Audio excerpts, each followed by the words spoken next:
I ask everybody to silence your phones, etc. We're going to get started here. So I got 6 o'clock. We'll call the meeting over. Please stand for the pledge. Remain standing for prayer by Pastor Dow.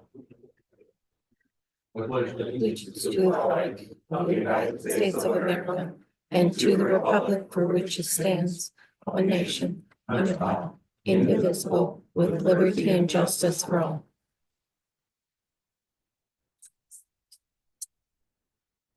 Please join me in an attitude of prayer. Father, your word says, behold how good and pleasant it is when brothers and sisters dwell together in unity. And so Lord, we want to lift up this meeting to you tonight. We thank you for the incredible blessing of living in this beautiful place, this beautiful corner of your world. We pray that we would honor you to do what your word says to do, which is to forbear with one another and gentleness and patience and brotherly and sisterly love. We give this meeting to you. We pray that the fruit of this meeting would be toward that. In Jesus' name. Amen. Amen. Thank you, Pastor. All right, Lisa, we'll go ahead and start out with the roll call. Mike Gunner, Present. Glenn Dusa, Bill Gritzmaker, Here. Sherry Luce, Here. Ken Nichols, Here. Eric Rogers, Here. Timothy Waters. Present. Okay, up first on the agenda is nice to approve minutes from our last regular council meeting from April 28th, 2025. I move to approve the minutes of the April 28th, 2025 meeting as presented. Support. Got a motion, Eric, second Bill, to approve the minutes from April 28th, 2025 as presented. Any discussion or comments? If not, Lisa, call roll. Tim, Yes. Sherry, Yes. Ken, Yes. Bill, Yes. Eric, Yes. Mike. Yes, motion carries. Up next, we have presentations and communications. We do have one item on the agenda. That's going to be a public hearing regarding ordinance amendments and repeals. Quite a list there. If anybody has any discussion from the public regarding that, so we'll need a motion to open the public hearing. Make a motion to open the public hearing. 6:03. Support.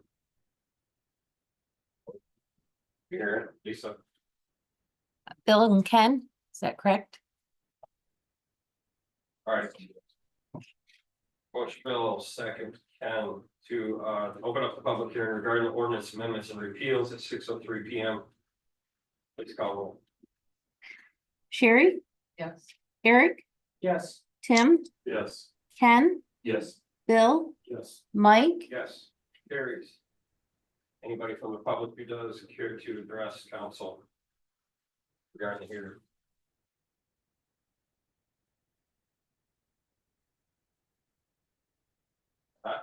We would entertain a motion to close the public hearing. Motion to close the public hearing at 6:04 p.m. Or. Go with Tim. Motion Bill, second Tim, to close the public hearing regarding ordinance amendments and repeals at 6:04 p.m. Please call roll. Eric, Yes. Ken, Yes. Tim, Yes. Sherry, Yes. Bill, Yes. Mike. Yes, motion carries. Any other communications, nothing? Present? Up next would be a motion to approve tonight's agenda as presented, unless we want changes. Move council to approve the agenda as presented. Support.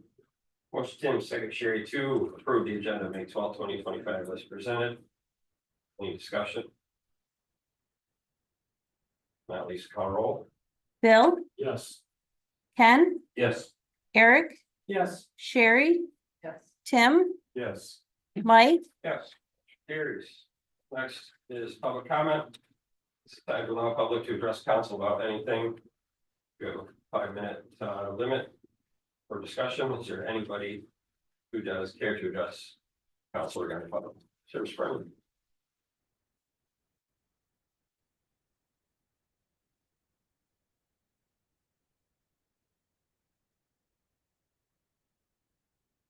Run it through the state name for the record, if you would.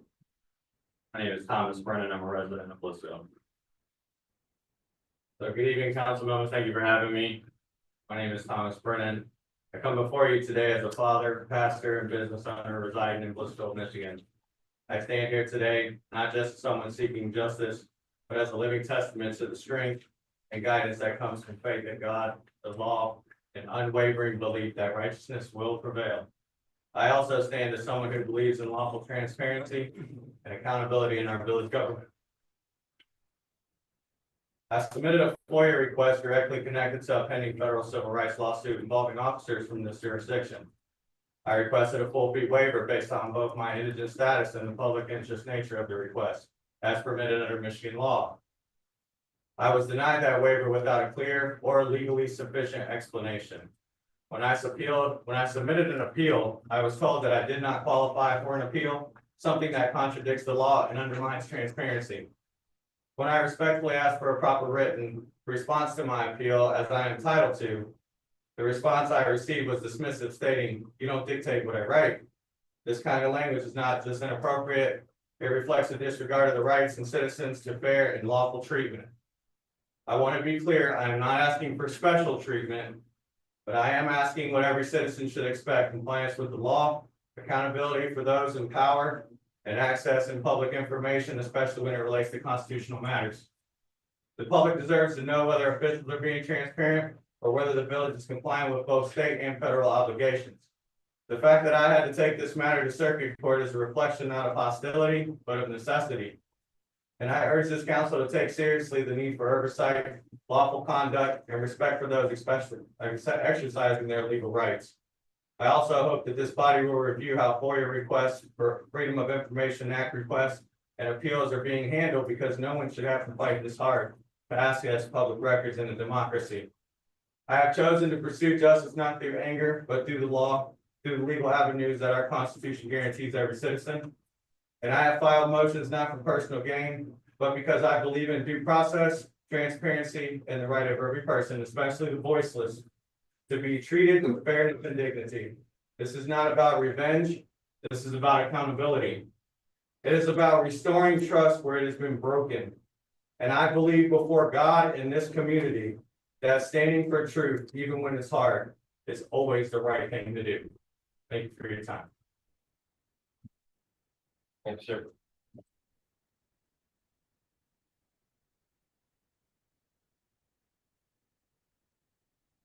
Anybody else from the public who does care to address council?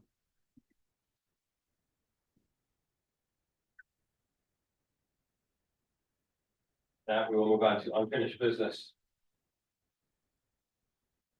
We have quite a few ordinance amendments under in front of us regarding chapter 55, traffic control amendments, regulating parking, etc. Do we want to, it's kind of out of ordinary, but do we want to have discussion, as there are quite a bit of ordinances that we want to discuss here? Does anyone have any questions or comments regarding them before we do entertain any motions? Mike. Yes, ma'am. Please do. I just want to share, I guess, for you guys and for the public listening. Thank you to Eric for providing the maps or creating those showing the different parking regulations. And then I do want to I know we talked about this previously, but chapter 55 is the major amendment. We've taken all of the different chapters and put them into the one chapter. This did come to you guys before with a couple changes to Pearl Street. And I've got it listed actually, because I'm gonna forget one now that I tell you guys that. North Monroe Street, no parking out to the village limits, which we already follow. And then the no parking from Jefferson to Union, which again, we already follow with it being narrow.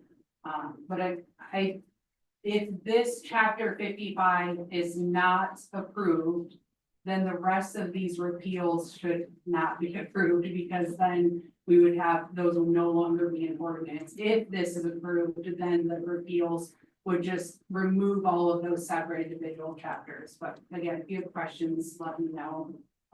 Or chief, if you have specific enforcement questions as well. So obviously, we talked about this a few meetings ago. Did we get any feedback, pushback, anything from residents regarding those proposed changes that we had discussed? I have not heard from anybody. We did send out the public notice to the advance. I also included it in our monthly newsletter. And they can always submit comments ahead of time to this meeting or attend the meeting. You have not received anything here, correct, Lisa? I've not, no. The public notice does say to send them to the clerk, but. Again, I have not heard anything. Well, like you alluded to, you know, they all kind of coincided. If we do approve the one, we should, or if we don't approve 55, we should not repeal the others. So I guess I had a few questions, I guess, comments.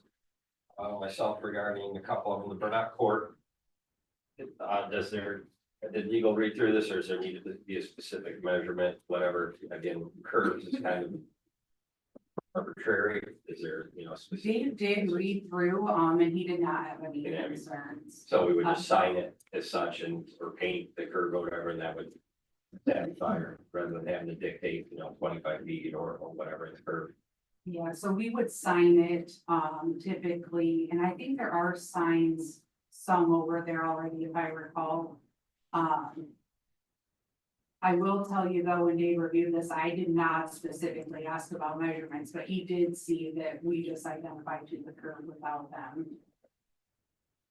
I mean, would that be difficult or something easily to enforce or challenge, chief, if, you know, say I'm parked in the curve, what do you consider a curve of the road? You know, is there specific distance? It's the apex. But not big, but with no number, right? I mean, You're talking about Bernard Court. yeah, I know we posted signs all along there, which are required. I think in addition to that, we also painted the curb. Very well marked. well, as long as it's marked, we should be able to enforce it as long as it's signed or painted or one of the two without a specific. State law requires signage, and we took a step beyond that, even painting the curbs in addition to that, so it's very well marked. As long as we can force it, on the Maple Street one, you've got. I think we just need to remove the. Words that to read properly. Does that make sense? Parking on Maple Street, yes, I agree. And then Pearl Street. That one's kind of a ugly one. We've got the two handicap spots that are in front of the church there. Could we clean that up and it combine B? You know, adding with the exception of the two handicap spots in the church, but we're not having three different, you know, ABC. Or I don't even know if they're used because the church's elevator or whatever is in the newer addition there on the street, on the parking lot stuff, they are used, so it would make more sense to have them strike their personal lot. Totally negate those parking spaces, but if they are used, I think it would be cleaner just to expand part B to include those two spots. Problem is, they're not marked, or, you know, those aren't painted on where they're signed, but they're not. They're signed, but they're not painted. You got it. So you would rather I just want to make sure I'm hearing you correctly. Parking on Pearl Street from 223 to Union is prohibited except for, Yeah, exactly, Is that with what the you were exception of thinking? the two, yeah, two spots for the church. And that way you can totally get rid of A. You just gotta be, is that read clear for you guys?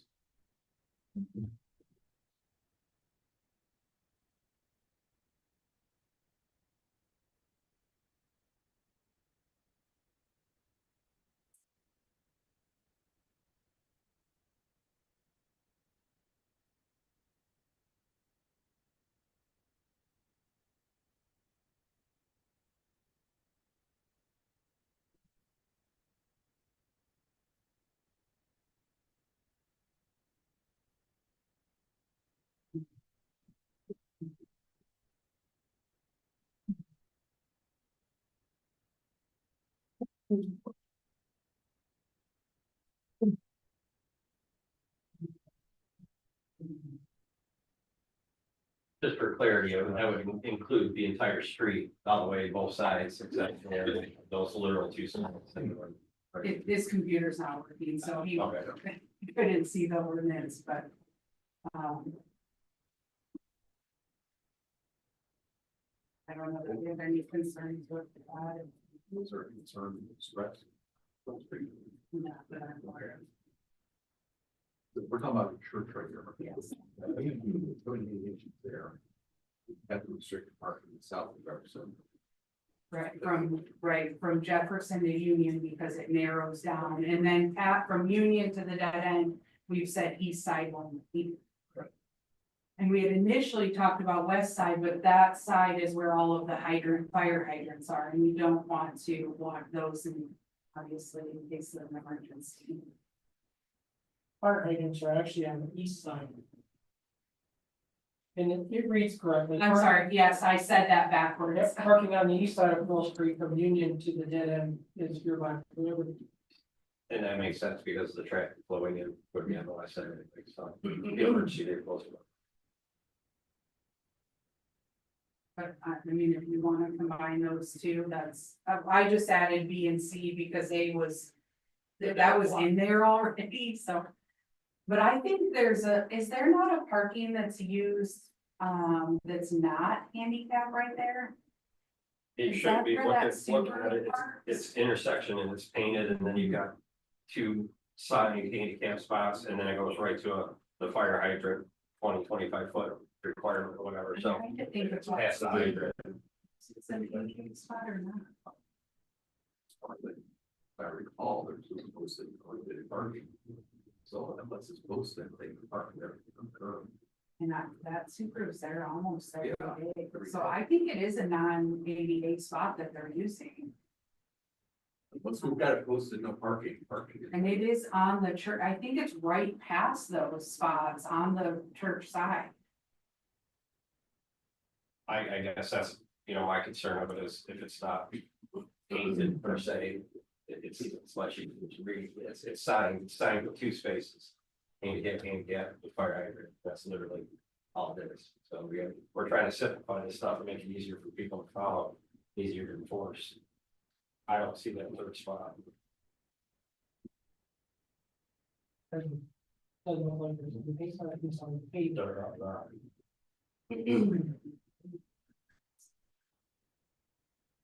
Yeah, it's literally two ADA spots, and then the fire hydrant. So you're saying that that's a third of the people are using that area like it's not Otherwise. marked Or strict. as one. Unless, something are obviously like. Parking. Intersection, fire hydrant. And it's the outlet to the Pearl Street lot, which isn't a great intersection anyway, either. The outlet of the Pearl Street lot would be right there, so again. There's plenty of parking across the street or in their own lot, I don't see why we need that. Yeah, I don't disagree with you, and I mean, it's up to you guys, they do have a parking lot right there.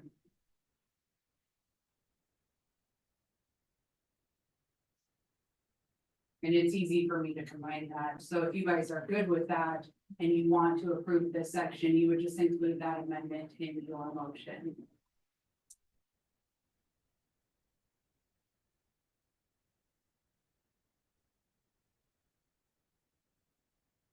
Question with the clarifications, that makes sense or no?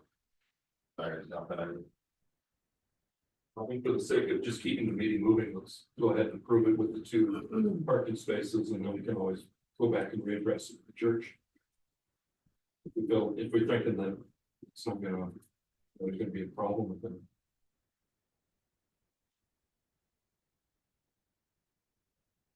You want to eliminate those two? That what you were suggesting? well, if they were utilizing the back lot, but Danielle says they are used quite a bit, so I'm okay with keeping the two, but I don't see any need for any other than that. All right.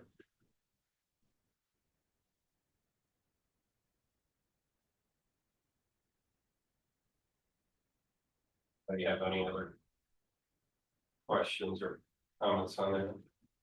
On parking, anyway. Very good. All right, so We entertain a motion, if we want to change that, or if we just want to leave it as such. Or you guys want to go?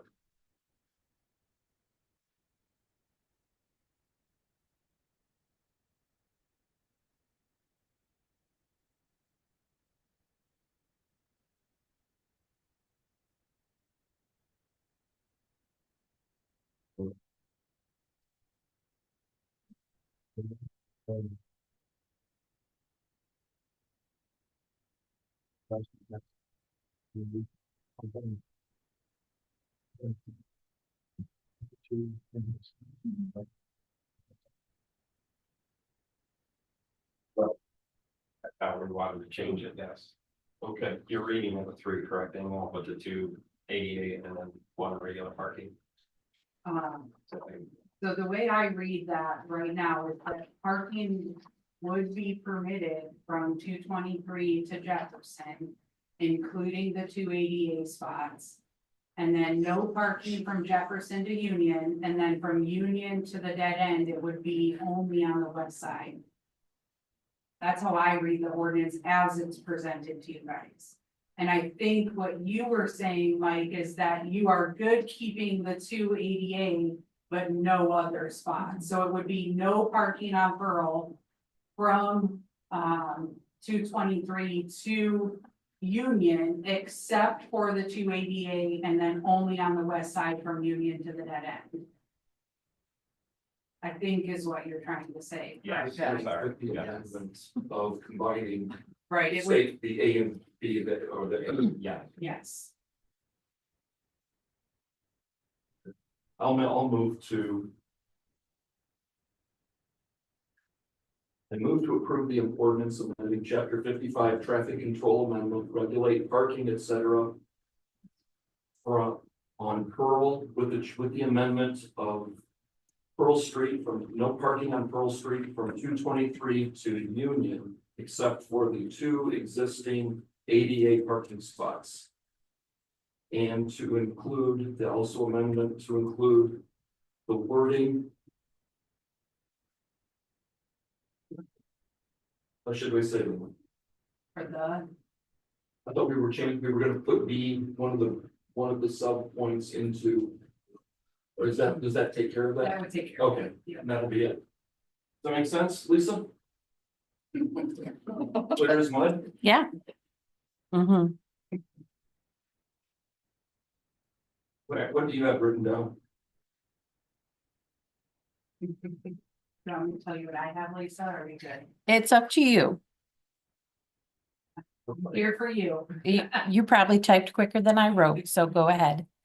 Move to approve the ordinance amending chapter 55 traffic control amendment, regulate parking, etc. as amended to combine Article XI Pearl Street items A and B. Yes. Sure, sounds great. Thank you. Just what I had. We have a second. Second bill. All right. Yep. Motion County second bill 2. Here we go. Approve the ordinance amending chapter 55 traffic control amendment regulating parking, etc. as amended, combining sections A and B under what? Pearl Street. Pearl Street.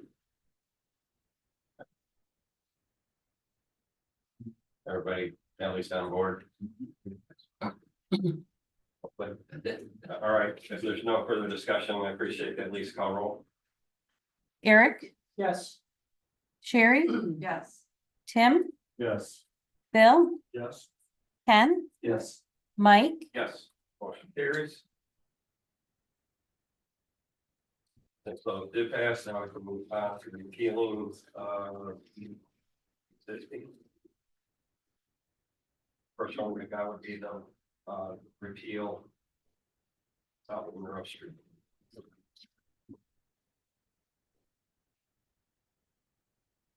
I move to approve the ordinance repealing chapter 56 traffic control amendment, regulate parking on South Main Road. Not support. Got a motion, Eric, support Sherry. To approve the ordinance repealing chapter 56 traffic control amendment, regulate parking on South Monroe Street. as presented. Any discussion on that one? I'm sorry, I was a little bit delayed because I was talking to Chief, but I just wanted to let you guys know before you go into all of these that I separated them because since I've been with the village, I think that is what council wants us to make separate motions. But because you are repealing these, if you guys want to, I'm not saying either way is not right or wrong, it's just preference, you can make a motion to repeal all of them in one motion if you so choose. I did list them separate.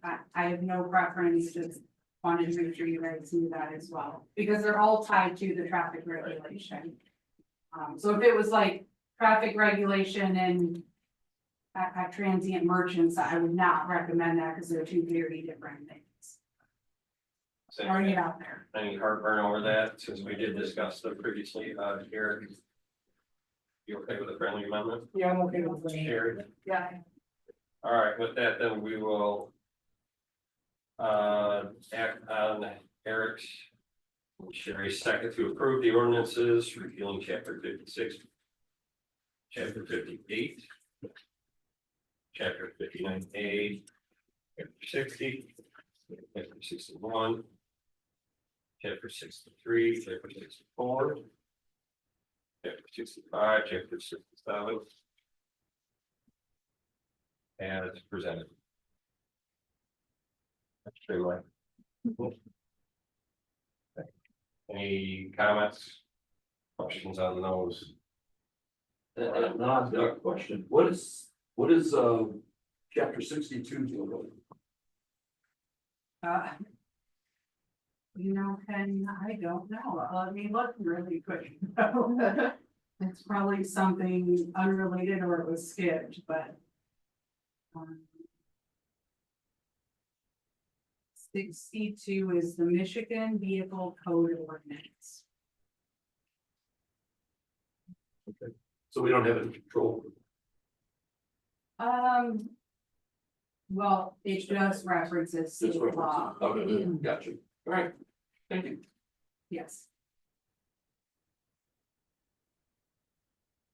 Any further discussion? Now, Lisa, call roll. Ken, Yes.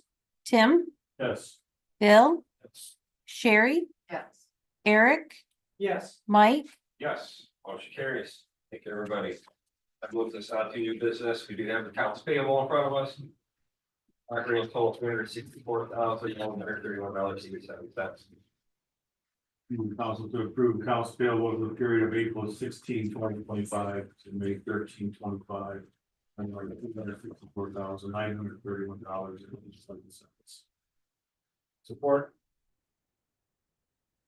Got a motion, Tim, second Bill, to approve the accounts payable for the period of April 16, 2025 to May 13, 2025 in the amount $364,931.87. Any questions, comments on the bills? Lisa, call roll. Sherry, Yes. Eric, yes, Ken, Yes. Bill, Yes. Tim, Yes. Mike, Yes, motion carries. Next old business would be payroll. The payroll for April 2025, about $137,609.87. Move to approve the payroll register for April 2025 on the amount of $137,091.87. Support. Motion Bill, second Sherry. Approve April 2025 payroll register in the amount of $137,609.87. As presented, any discussion?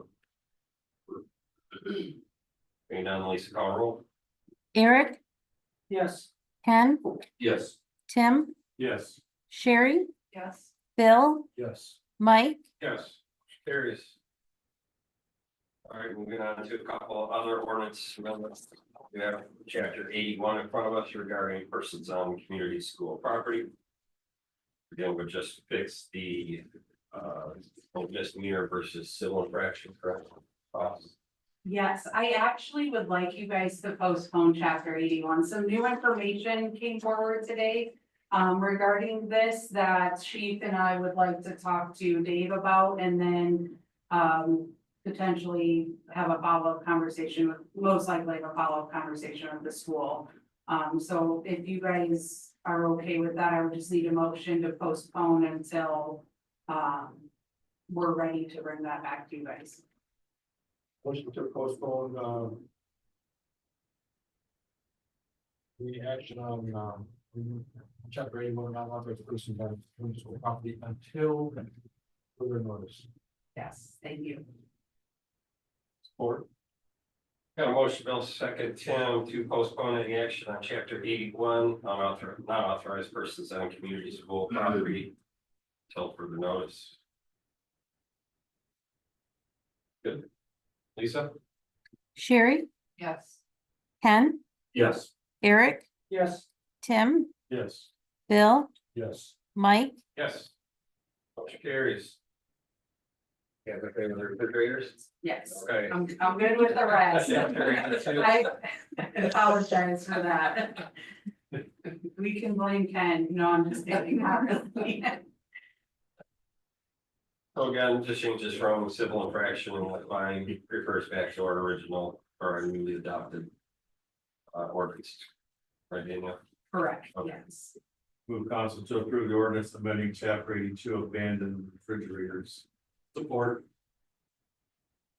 Motion Tim, second, Ken to approve the ordinance amending chapter 82 abandoned refrigerators. Any discussion?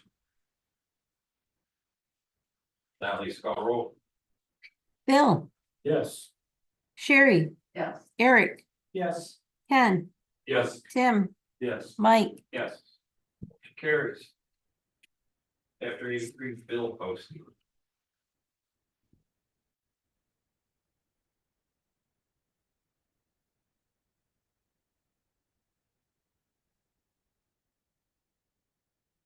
Okay, I'll start discussion. I'll fill you up later. Motion. This one's kind of one of my stickers.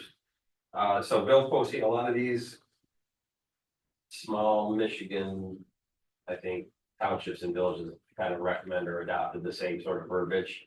And we want to change that. My concern is the reading of public spaces that include private equipment, private utilities, et cetera, on public space.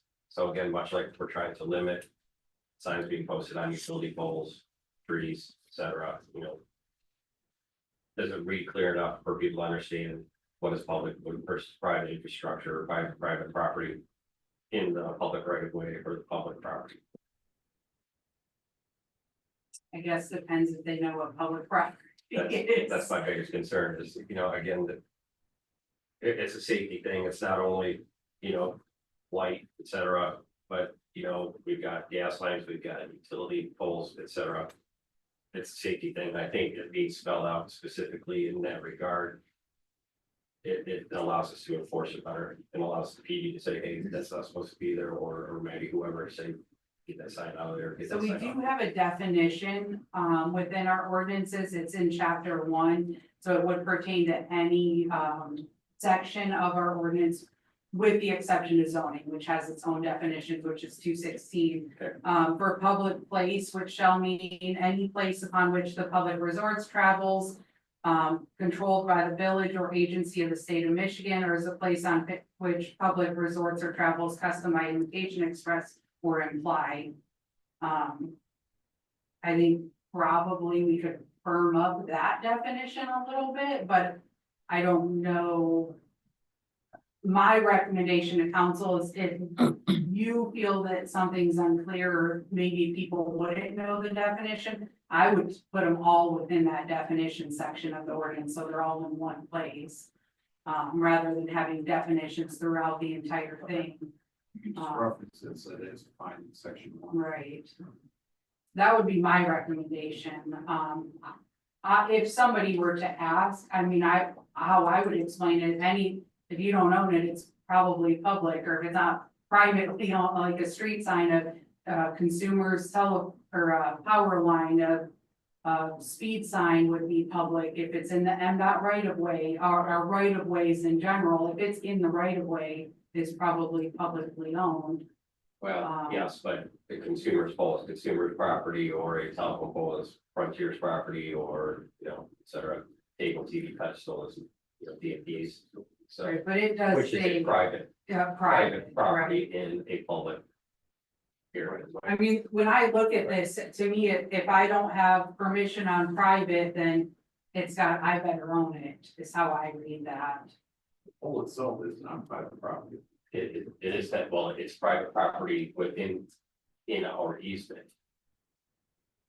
Or like a telephone pole is either consumer's pole, it's not the village's pole, it's consumer's pole, or it's, so again, it's private property in public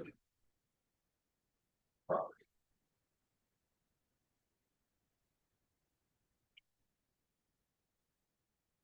I mean, this says you have to have written permission from the owner, so again, if I don't own it, for whether it's private or public, if I don't have permission, I can't go there. So if I want to post a sign on consumer's pole, I better be contacted.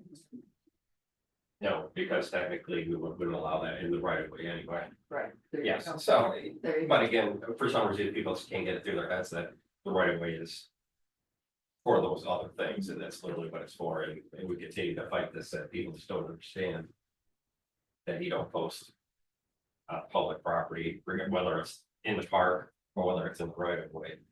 It just seems to be a challenge that people can't figure out, so again, they're clear that we can, or they don't care. Yes. I would much rather be able to enforce it. And say, you know, this is, here's the ordinance, read it, reads quite clearly for you. Now we're gonna enforce it properly. So Mike, are you seeking redundancy in the ordinance? If we already have it in the ordinance and we have a way to enforce it, then it sounds like maybe the education of the public is a separate issue. As long as it's covered, that's all I'm, I certainly don't want redundancy, because that. You know, we have to obviously, it's absolutely not, yeah, I would much rather be. Specific, if it's spelled out in section one, fine, reference section one, but I just want to spell it out properly. Again, there's a lot of private property in the public right of way. Gotcha. And but the public right of way It's public, is public Property, first yes. and private property second. yeah. Correct. So, okay. Okay, thanks.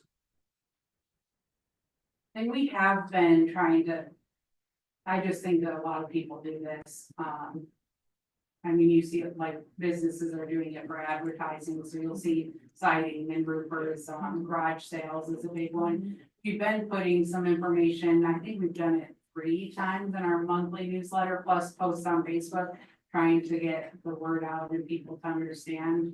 But it's one of those things, I think, like they put them up and they don't really, they just don't put a lot of thought into it, Right. they just put it up. But I didn't want to negate it by saying public property and then assuming that. Anything that's privately owned by these utilities is quote public. I want to be able to enforce the ordinance that's written. Yeah. That's my biggest concern.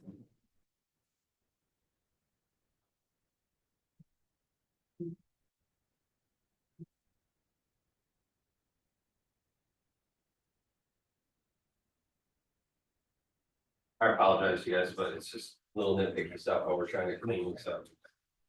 Rather, they're really easy. I get it. And again, try to fix what we learned from our past, so, you know.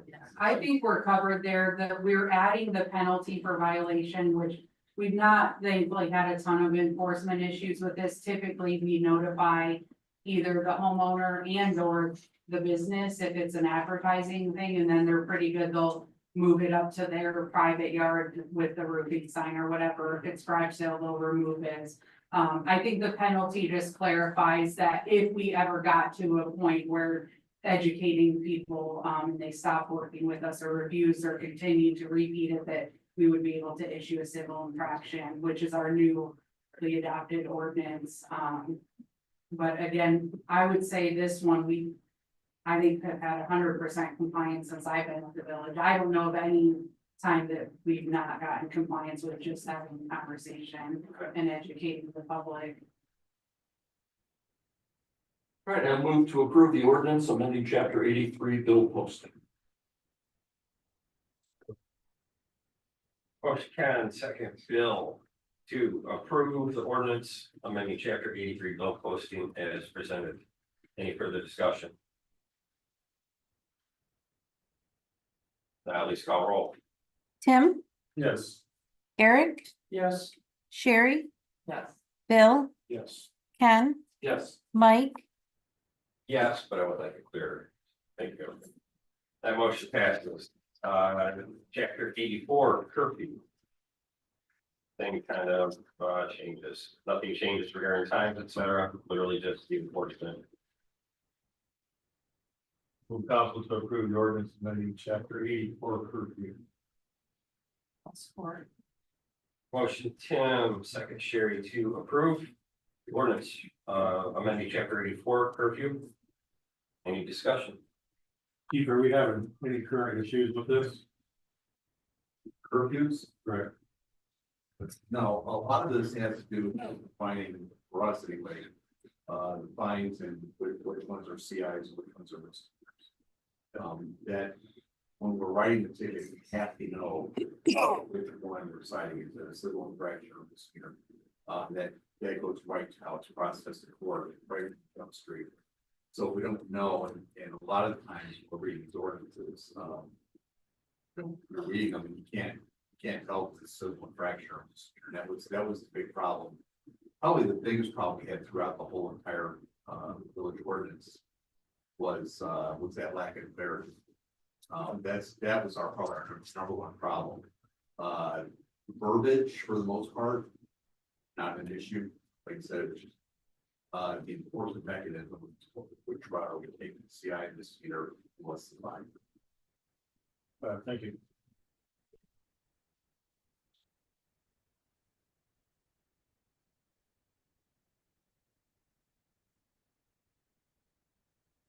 We ever prosecuted such as a misdemeanor? Yeah, or The curfew violation. yeah. Well, a curfew.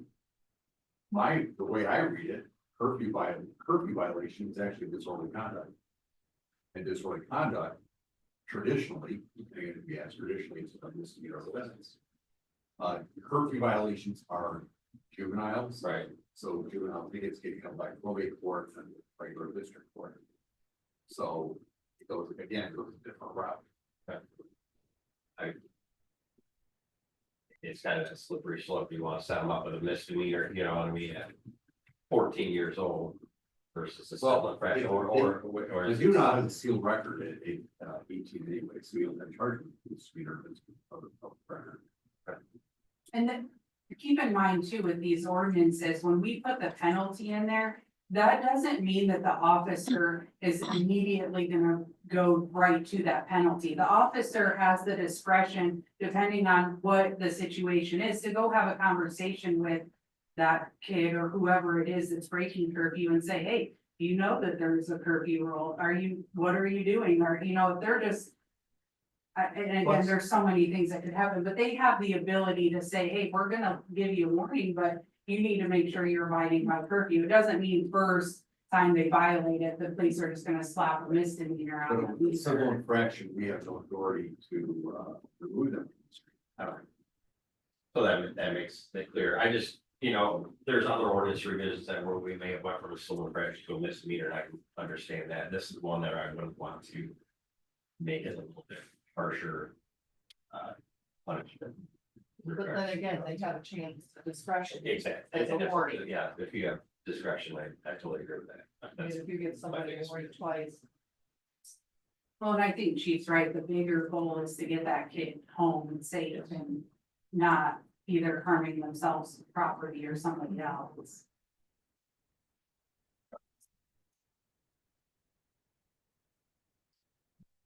Any, see, further question, comments on that one? You have a motion from Tim, second Sherry. At least call roll. Bill, Yes. Ken, Yes. Eric, Yes. Sherry, Yes. Tim, Yes. Mike, Yes. Carries. Up next, chapter 143, garbage and rubbish.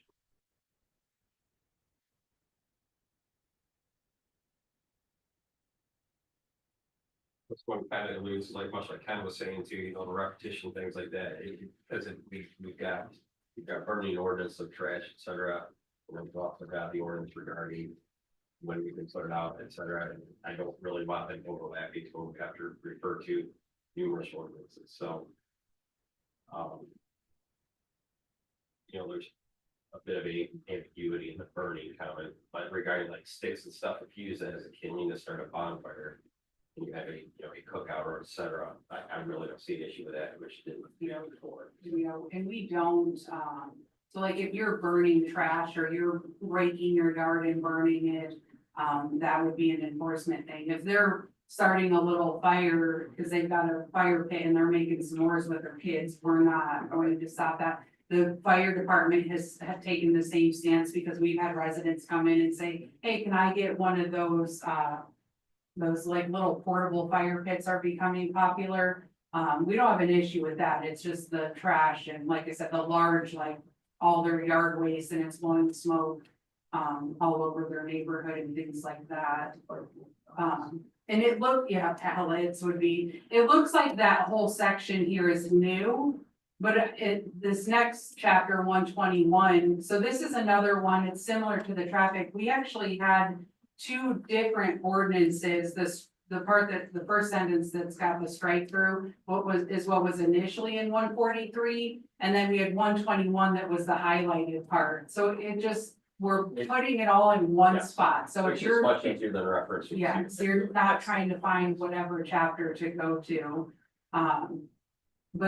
And we use the more clear language is why we're taking it from the 121.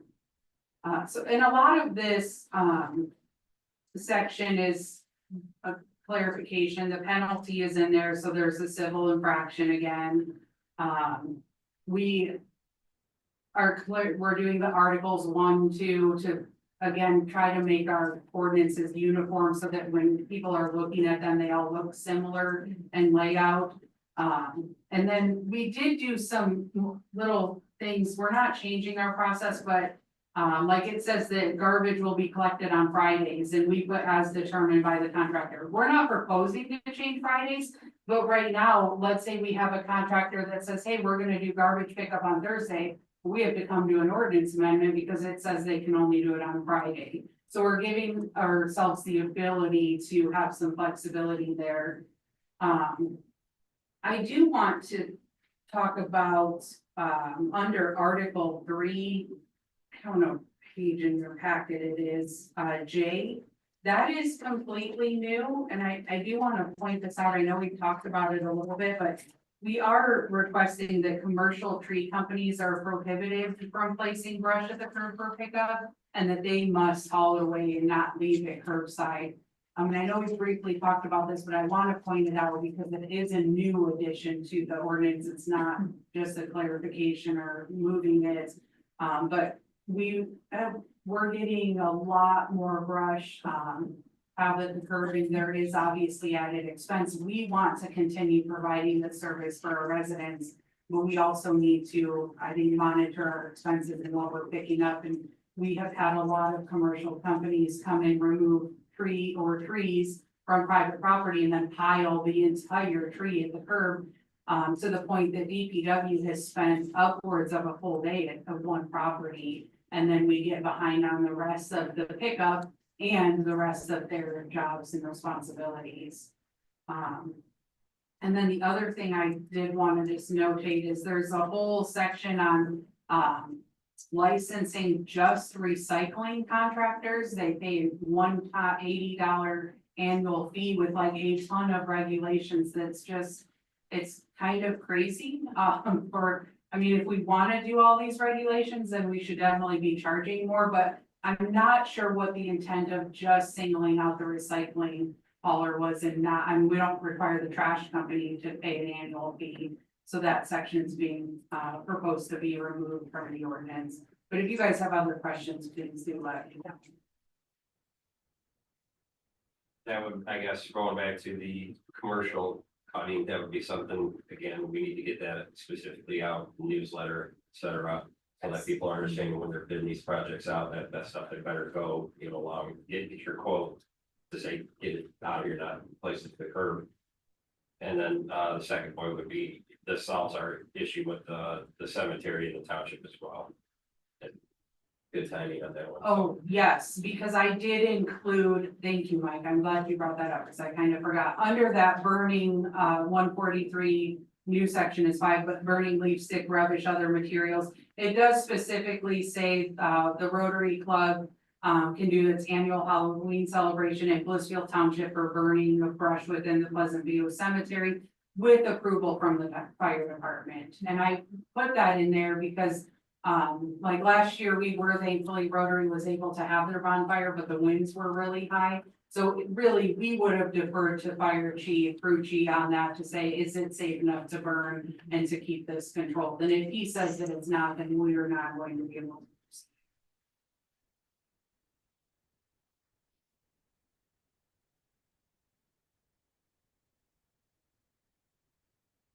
You have an issue with it saying village health officer, which we don't have. County health officer. Where do you see that? That's for 143,002. Please do deposit garbage or rubbish upon public or private property.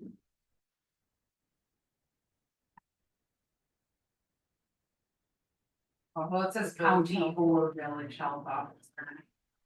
I mean, we could just say county health officer, if, I don't know that we're going to ever. No, you're okay. Here it says, for the satisfaction of this is for garbage on garbage or rubbish.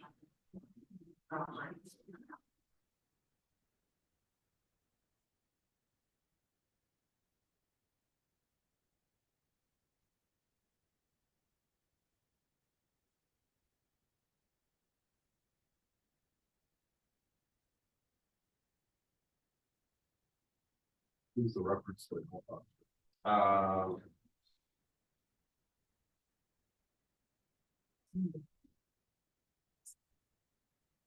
Regarding storing stuff like combust or I'm assuming like a compost bin, something like that, so we have reads. A tank or a water tank container, cover.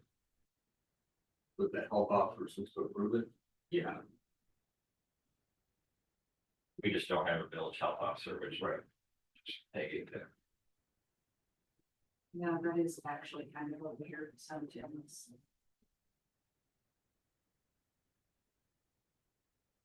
This is saying. I think it's saying that they can bury it. And that, yeah, and in a like a compost tank or. Right, which isn't that doesn't make what sense. cremation would be to? And that's what Or to it reads as that as well too, which we don't allow burning of such, so why would it be allowed in a tank? I actually just think that needs to be removed. I'd be okay with that as well. Cause I don't think period you would allow that, right? Yeah, that waste cremation is defined as a waste disposal method that involves burning waste. Which technically isn't allowed. Which we don't allow, Right. so I actually would remove. Must be covered shall not. I would add the however, provided however, I would just have. Remove that section. For that last part of the. So it says village, unless the same shall be enclosed in a suitable can, vessel, tank, or container, such can. Tank or container to be perfectly watertight and so kept with tightly fitting covers. Which cover shall not be removed except when absolutely necessary, period, Yes. and and then just remove the rest. If you. Guys are good with that, obviously, it would have to be included in. your amendment.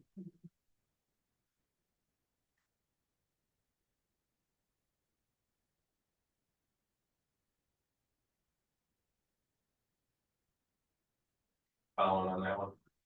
Yes. Good catch. So we're taking out the, then provide however that any person who immediately disposes of such garbage, we're taking that out. Yes. I don't think we want any private landfills in our yards. No. Yards, No. cremation and not buried or whatever.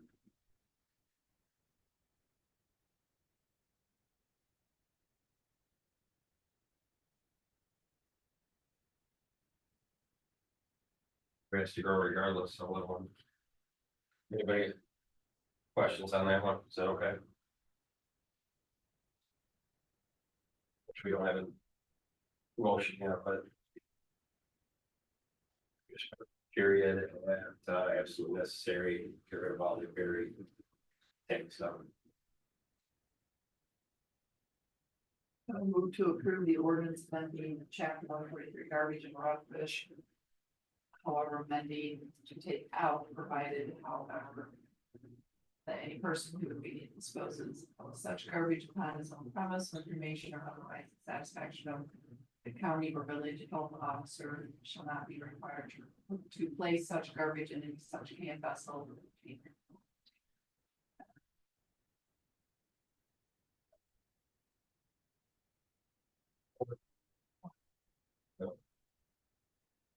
Motion Sherry, second Bill.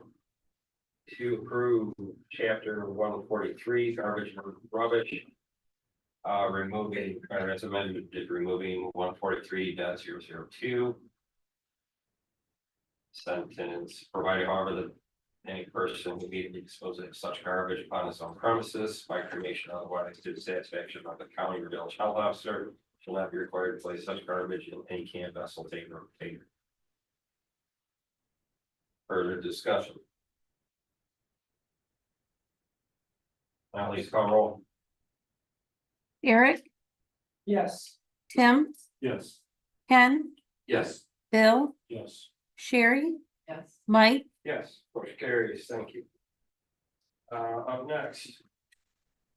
121, correct, yeah, 121, burning of leaves, brush and rubbish. That was your change, right, Danielle? That's the one. So this one would be a repeal because we put it into chapter 143 with the section that was already there.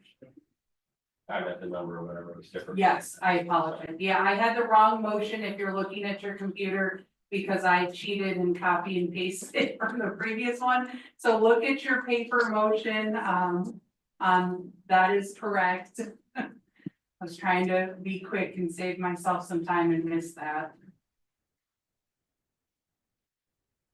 Move to approve the ordinance repealing chapter 121, burning of leaves, brush and rubbish. Support. Motion Bill, second Eric. To approve ordinance repealing chapter 121, burning of leaves, brush and rubbish. Any discussion? If not, please call roll. Tim, Yes. Sherry, Yes. Bill, Yes. Eric, Yes. Ken, Yes. Mike, Yes, motion carries. And finally on the list, resolution for budget amendments, we had 3 that were missed, is that correct? Yes. So explain this, I can understand the street sweeper, but then the 2 outside contractor and new equipment don't really have. So, Brandon can fill in too. I'll try to tell you guys. So, I actually apologize, these were missed. So I don't know that I fully agree with this either, but our auditors had us, we had expensed those items out last fiscal year. And they had us move them, from expenses last year to the current fiscal year. Because they were saying that the item wasn't on hand. It was, one of them was a contract that's still ongoing, the other one was the street sweeper wasn't in asset. So, because we didn't have the items, they became prepayments, so I think they totally responsibility issue. But it happened within that fiscal year. It's correct? So that yes, doesn't make sense. So I didn't realize the auditors had us do this, they had communicated it to Brandon directly, or I probably would have questioned it a little bit more at the time.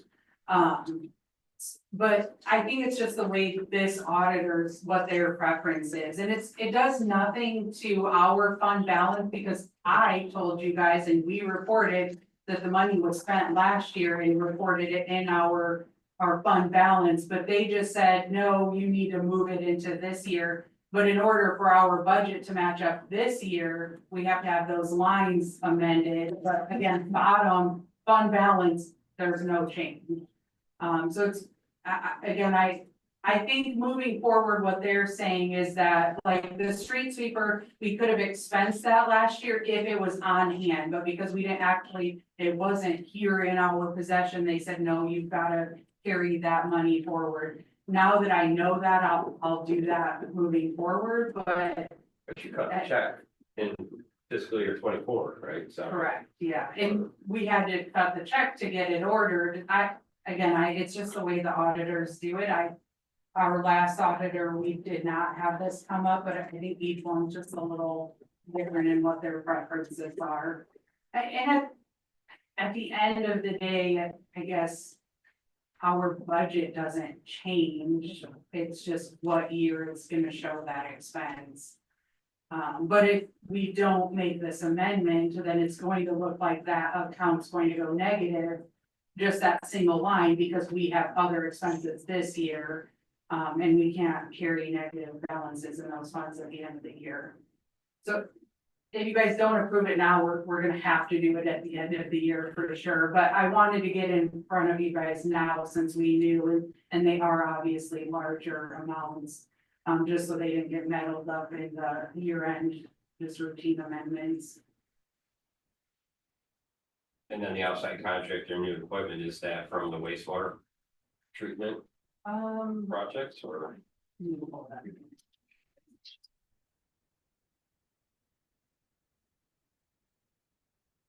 I think that was the meter project, wasn't it, Brandon? Yes, yes. Because Okay, Ha. Już zaczynają się, ponieważ się usually does. You say, that the genius is then the other members of street speaker. I think I sent in the other one as a spreadsheet because I noticed that it doesn't have the name out there. So the street sweeper is on the other one. I think I sent in the wrong email. So I apologize for that. that would make sense. That would be the bigger ticket items that I think we spent that on, so that would probably be. They just hadn't completed the implementation of the meters. Yeah, which is a lease payment, so. Again, I probably would have questioned them a little bit more, it's done at this point, but. Because to me, we made year one lease payment. Which would not have been dependent on like completion of the meter, so. But again, no change to our bottom line.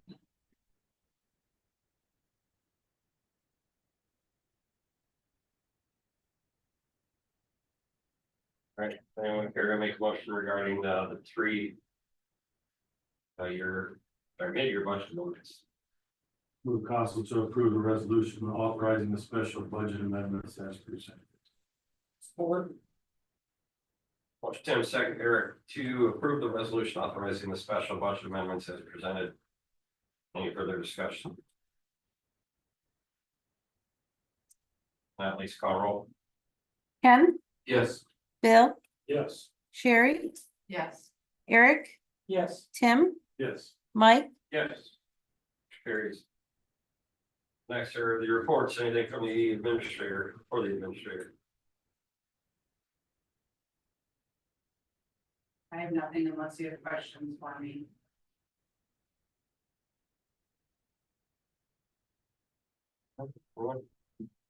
Police department. Questions on chief's report? All right, treasurer.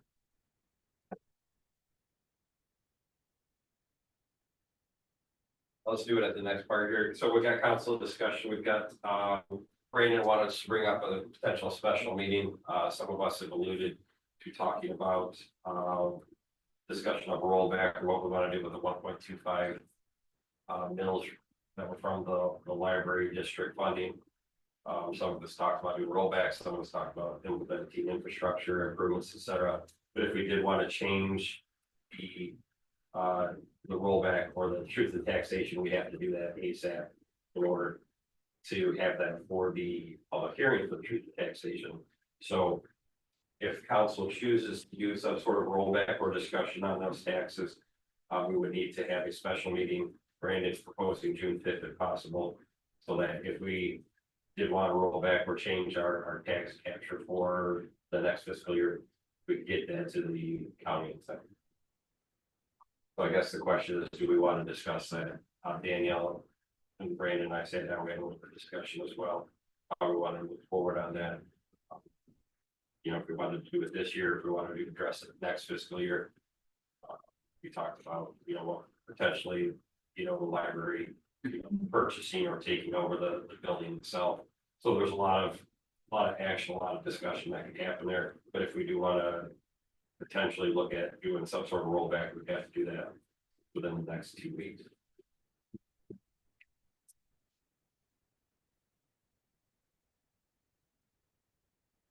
And I know, speaking for Gwen, she kind of wanted to keep it in such and utilize that towards infrastructure or whatever. I guess my point is, or my point would be that if we would want to focus on something that the public would see again after the library going district and getting their funding from the other surrounding municipalities, et cetera. I think for the village residents, we would want to do some sort of infrastructure project that was needed that'll be seen and really get the information out there that we're expending those additional funds on accomplishing something that we've been kicking the can down the road on. So, you know, what is that additional funding going towards? Personally, I would like to see some sort of rollback, but I see both sides. So if we want to do a rollback, we need to discuss it. If we don't, we can move forward and negate that special meeting. And just so council understands too, that I understand wanting to have a discussion and talking about rolling back the taxes, and I understand that that's a benefit to our residents. And potentially could save them a little bit of money on their taxes. From my role as administrator, my recommendation would be not to decrease that, for the main reason being the amount of capital projects that we have moving forward. So our general fund, which is the millage rate that you're specifically talking about, our general fund millage goes towards our general fund and our streets maintenance. So we have historically transferred some amount of money to our streets fund from general to help offset that maintenance. We do receive Act 51 monies, but it's nowhere near enough to fully take care of our streets. I do think streets is one of the areas we do really well with, but it's never ending. We constantly have streets. When we start doing these water line replacements and sewer line replacements, we need the street above it as well. But general fund projects, you guys have budgeted, we currently have $40,000 allocated towards the Rotary shelter roof that needs to be completely redone, and that's not currently enough. So the goal was to save towards that. So that's one project potentially you could fully fund. You have $40,000 to go towards the rebuild of Blissfield parking lot, which needs a whole sub-base reconstruction because it's completely failing. That's a significant project. It's estimated at $180,000. You could potentially fund that. We need a new liner. I don't know if I want to call it liner, but base to the pool that's $250,000. Or up to $250,000. There are some other options that we'll talk about at another meeting. The skate park needs replacement, and if we were to replace the items that are down there, the ramps with light, it's $270,000. We've got our river erosion project that the engineers gave some costs information on, and we're hoping to get grant funding for that, but to finish that project and get through some of our phases, we're looking at another $110,000.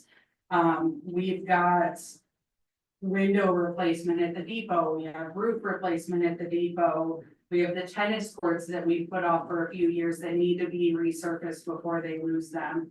And I'm just telling you guys some of the bigger items. We have a lot of smaller ones too. But it adds up, and it's the more we put off, the more expensive it gets with inflation and the harder it is to kind of catch back up. And that's not fair to say. We're never caught up because there's always continuous maintenance with everything that we own and have. So I guess my concern is that we lower it to the detriment of not getting these projects done. And or we lower it for a year or two just to realize, man, we really need that, and it jumps right back up. And I don't know that, I think that's a little bit of a disservice too. You know, we get excited to save money for a year or two just to then have to pay more for some of these projects down the road. But ultimately, it's your decision. So what we just need some direction though. If you guys are saying kind of generally across the board that we're not going to make changes, then we would proceed, we would file our paperwork, which is due at the end of May with the county for tax collection this year. We would collect the max tax allowed, minus Headley rollback, which we're required to incorporate. And then we would do our public hearing at the first meeting in June. If you guys want to have more discussion on reducing it, then we need that before we file our paperwork. Brandon has reached out to the county and said, could we push our deadline a little bit past May 1st? And they're willing to allow us to do that, but we have to have the paperwork to them by June 8th. 9th. Whatever the council meeting is that? Is that June 9th, I Oh, think it okay. is. So that's why we're asking for potentially a special meeting. It's your decision. We just need to know kind of moving forward, do we want to do a special meeting, or do we want to say this year, we're going to keep it where it is? You guys will see this every year, as well. So maybe Mike talked about this a little bit. Maybe we keep it the same this year, and then if the library takes over that building, maybe we revisit then. It's up to you guys how you want to do this. Keep in mind that we don't ever know Headley rollback until usually mid-May. So we always have a very tight deadline. So if we talk this year on June 5th at the special meeting, we'll have the Headley rollback. But if, let's say you guys say, keep it the same and let's revisit in November, we won't be able to tell you the exact specific Headley rollback that'll have to be calculated until May of that year, which does reduce it. So this last year, or I guess, yeah, last year's taxes or the current taxes, our general was 14.033, and it'll be reduced to 0.947. 30. Thank you. Too many numbers. Either way, it's a reduction every year. We're already seeing a reduced tax. Our original general fund millage was 17 mills, and we're already from 17 to 4 because of that heavily. So that's something I just want you guys to factor in as well. I just want to point out one thing. Okay, so let's say 1.25 mills, fishes and library. The average individual usually does not food the Danish. The average taxpayer is paying $67 on that, so they're not seeing a significant savings, but they are seeing some savings. So I just want to point that out. And Brandon alluded to earlier, you know, the pool is getting potentially go up just for the year, and in the bridge, they kind of fluctuate year to year based on how much we hold for the reserves. And then secondly, we talked about, you know, potentially the possibility of doing garbage collection, providing village garbage collection, which could be funded from that as well. You know, we don't have to say yes or no right what we kind of do, but again, I would much rather discuss it, whether it's a committee meeting or something, or a special meeting, to say, you know, what are options, how do we want to move forward? Again, it's chicken or the egg. You're looking at, you know, do we give the people their money back to invest however they want, and it's, you know, they make that determination whether, or is it's something that the services that we provide as the village.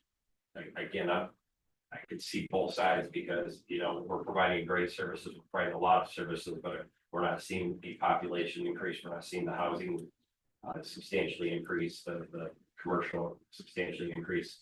So if we got a bigger tax base, that would help offset that. Or, you know, we just put the money back to residency and say, you figure it out, because, you know, we limit our services, we take us back with our services, and that doesn't really help us grow our village as well, by providing, you know, I don't know if that makes any sense or not, but personally, I would much rather see some of the money back into the residents' hands, you know, for them to decide. Again, these are projects that are sort of, you know, out there, not for everyone, whether, you know, it's the pool or it's Little League or it's parks. Yes, there are benefits, but it's not something that is needed every day by everybody's thinking. So how do we want to move forward on that? Is that money back in your pockets and you do what you want, or is it for the greater good of the village, and we're going to provide these services and it's part of living here, hopefully they get to.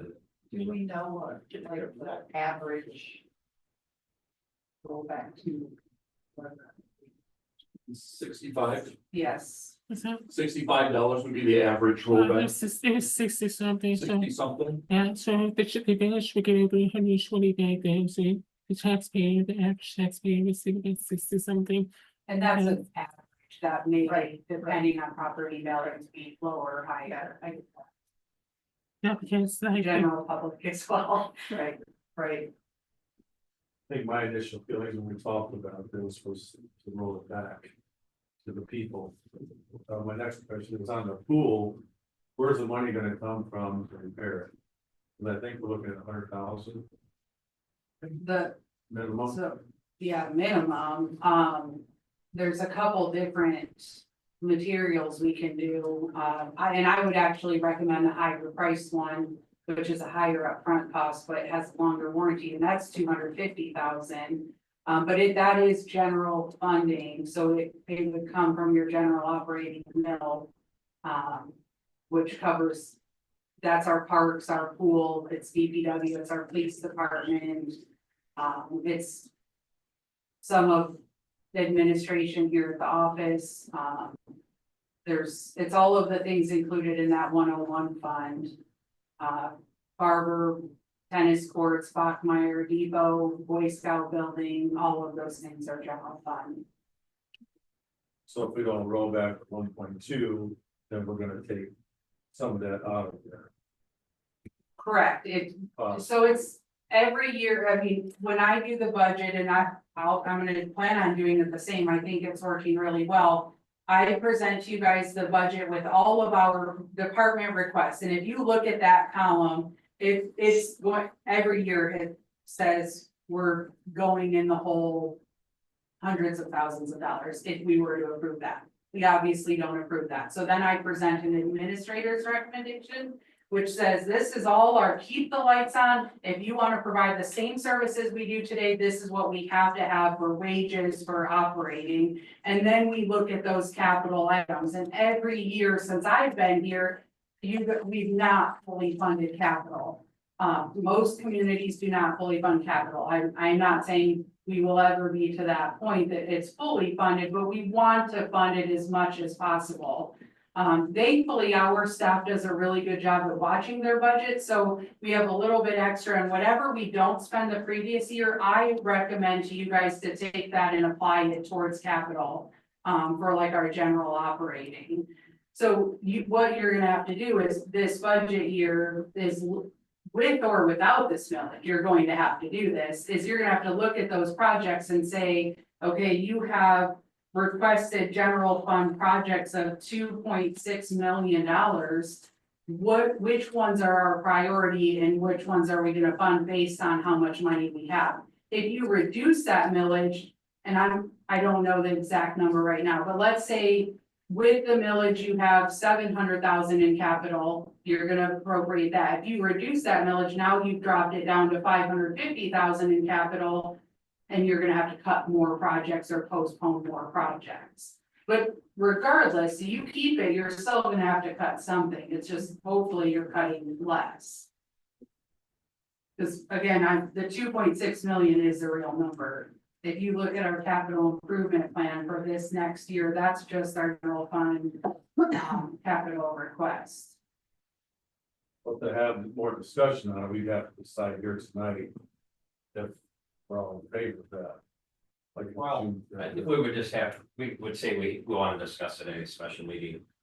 We can still determine whether or not we move forward with rollback or not at the next council meeting. But we're at the next council meeting, but we could, we could talk about it and steer a direction at that scheduled meeting, but. I'm not in favor of the rollback. I want to see stuff get done. Well, let me ask another question, Danielle. Is the pool going to be operational all year without these repairs? The pool is operational, yes, so we did make some patches to the pool floor, I sent you guys some photos of that. And we did tell them patch as minimal as we can to get us through this season. Now that being said, without significant investments or getting that new surface next year, that will not be the case. Are we sure on the $67? Because what do we say, we're SCDs, right, versus. Based on the SCD, so the average home in Michigan or in Blissfield is what, maybe? I would defer to Brett, I did not calculate any of that. That seems low to Are me. you- I'm thinking more around 100. I calculated this about a year ago when the operating had come to me, and I'm going based off last year's numbers. It was in the $60 range for the average taxpayer. For the average taxpayer, it was in the $60 range. I did that a year ago. I didn't do it now. Because Bob and the library wanted me to calculate numbers what the taxpayers were going to see, and I knew it would reach you 5 meals. It's 60 something. Because if you have to look at it this way, it may sound like such a small number to the taxpayers. It is the bigger businesses that are helping offset that, like LW. LW is being significant shape. I'm just using for example. Yeah, I certainly see both sides of that, and but honestly, another meeting is not going to change my mind on how I weigh those things out. We certainly have, we're always, not always, we do often seem to find ourselves behind the 8 ball, and we just got that same kind of report from regarding our wastewater treatment plant. Those are, we spent a ton of money, and rightly so, just to get up to the starting line, it seems. And if there's any way that we can try to gain more momentum here and get some of our projects taken care of, I mean, I don't have a problem looking at it every year. I think that would be wise for us to do that, to see how much more money we have for capital projects and whatnot. But as far as this year, I have no intent of changing my mind, no matter what the other discussion is. But it's certainly, it's not a. Yeah, it's a frustrating pickle to be in.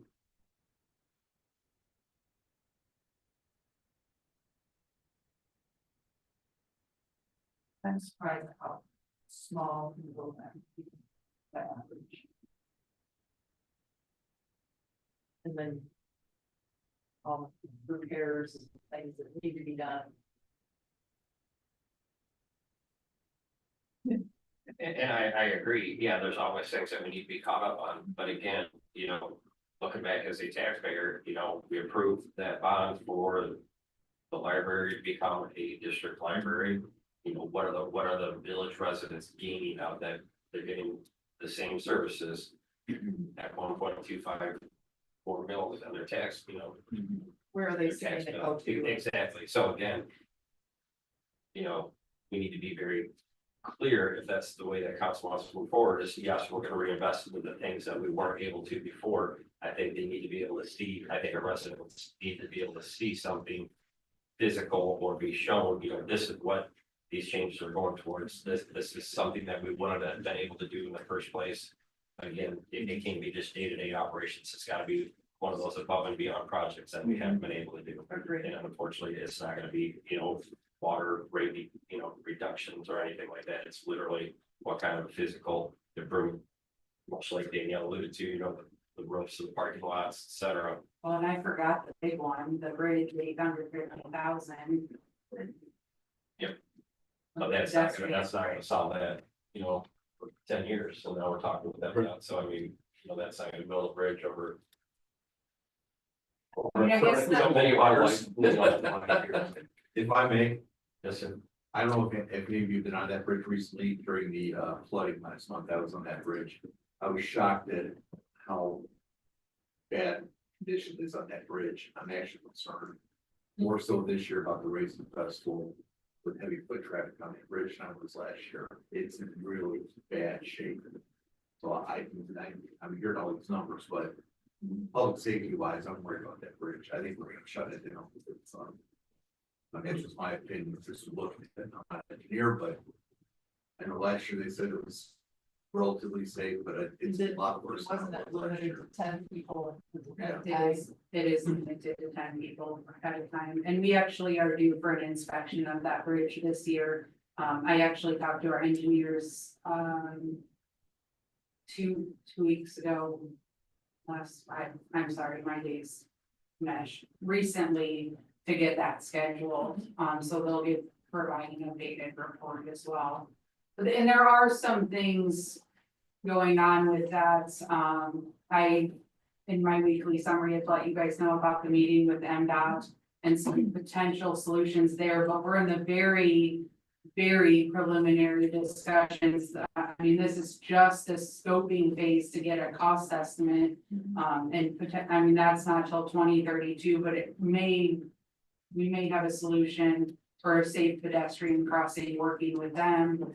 But that's not something I'm going to know, probably not for another year. Realistically, we're probably looking at February, March of next year before I even know if that's a possibility. And then let's say it is, we're several years out on design and actually funding that. That doesn't help with this discussion though. I mean. Right, it does. This confines, so. Not to change it up, I did talk about opening that up, at least the sidewalk, then to get that going, even if we don't have a bridge solution, at least we get the sidewalk, guardrail.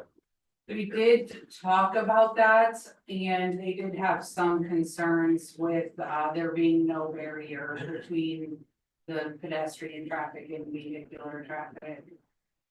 We didn't go into it too much because we were kind of, I mean, our bridge is open right now, it does have reduced load rating. I don't disagree with Chief. I will say, and our engineers said this too, we have main support beams and those boards sit on the main support beams that are not deteriorated. It's all of those crossbars, which is why I think we can still have a reduced load rating, but have some load rating on it. We'll know more after the inspection, but it does go back to what is our preference, you know. We're always going to have a lot of projects. I completely understand where you guys are coming from, but the farther we push things, we do know that they get more expensive with inflation. And that's, I guess, my concern is in my role as an administrator. And maybe, I don't know how we do this because I'm literally just kind of spitballing or brainstorming right now, but maybe this is a bigger discussion that we need to have with our residents or do some kind of public forum, like what are their desires or goals? What do they want to see? Maybe they don't want us funding a whatever project, a tennis court, or, and I'm making things up, so anybody who wants a tennis court, I'm not saying get rid of it, but you know, maybe that's the conversation we need to have with our residents, or maybe they're saying, you know what, I want a tax cut, but I don't really care if you plow my sidewalks anymore in the winter, or I don't know. I think that information really needs to come from the residents. What do they expect or want in the community? And if they want all of the things, that's great, but then this is the cost for doing that, or if they're willing to say, you know what, yeah, this is not a priority, we don't need this in our community, then we kind of know moving forward. Again, I don't know the best way to do that, because I'm just throwing it out there now, but it might be an option to do. You're absolutely. You'll never get a consensus, of course, because we, we say, to the end of the earth, but. That's what people need to understand is, do you want the services, you're gonna have to pay for them, or do you want the above and beyonds, they have to be paid for somehow? Or do we make cuts and we just get by? Live within our means, that's a challenge too, that. For the betterment of the village, for the growth of the village, and for the livelihood of our residents, again, we wanna find a happy medium, so. That's a I challenge. mean, and we can put out surveys, we could do some kind of public forum where you guys are available to just talk. People can just come into like an open house setting and talk to you about things, and then we can meet back up and share that. I mean, there's some different ways. The community did a wishing tree where they had their residents like put paper on a little tree that things that were important to them. I mean, there's ways we could do that, but I generally think that right now, my goal from you guys has been to maintain what we have, and that's the approach that I've tried to take, is if we already have it, how do we maintain it, and how do we fund those projects? But the only is even with that 1.25, we're still, much like Ken said, not at the starting line, we're not catching up, so. Again, we need to figure out, people need to let us know, what do you expect versus what's reality, and where we're gonna draw the line, so. And Mike, I would not take issue with anything that you just said, except for one phrasing, living within our means. We are. We are. That's why this is such a struggle, because we are living within our means, and we're recognizing that we have to make choices. And even with, being empty nesters, I haven't had kids in the public schools for a long time, or playing Little League. So I get it. However, I'm part of the community. And when my kids were in these schools, there were others who were older in the same spot I am in now, and they were part of the community. And they had to make these decisions. Those folks that said the same thing, they wrestled with it. And I appreciate the wrestling, and I appreciate what all of you guys do as well, and for staff, what you have to deal with. As we wrestle with all this. And so what are we gonna choose? And so, I mean, I'm not opposed to surveys, but June 5th is like 3.5 weeks away. And I don't know that it would be wise for us to rush into anything. And we're currently on this course. So my recommendation would be that we stay on this course. We not roll back anything, we not even discuss roll back anything until we get to the point of talking about next year. Or it becomes appropriate to give us time to really digest, maybe get more information as far as not just what would the average savings be on a 1.25 rollback, but what's the range that we're talking about? What would be the lowest and highest? And not obviously not have identifiers, but just here's what we're dealing with. We've got maybe even a more of a breakdown of 40 residents here, 150 residents here. And then maybe we can have some more pointed discussion. I don't even know if I'm asking the right questions, Brandon, or making the right statements, but that's how I'm thinking about these right now. I think it's something we should take a very close look at in our next budget meeting next year. To look to see exactly what we can do. As to what Ken said, to find out what that number would be on the low end or on the high end, or what we're expected to be at.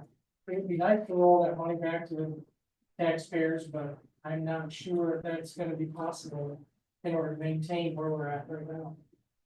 And we do know that total, you're looking at approximately $125,000. So what the breakdown specifically is, but if you were to roll back 1.25 mils, that would reduce our taxable revenue by the $125,000. Because Because the tax rate value for the village right now is 110 million. So it's something like the outside, which is a little over 125,000. I was trying to What's that? So 1%. Okay. 5,000 to 110 million? 110 million is what the tax rate value is. So what you do is you take that 110 million and you multiply it 1.25, which is the millage, and then divide it by 1,000, and that will tell you what that will generate. So I know that doesn't help answer like, he gave you a range from a year ago, but total. So that's how much money then we would not apply to capital or would not be within our budget.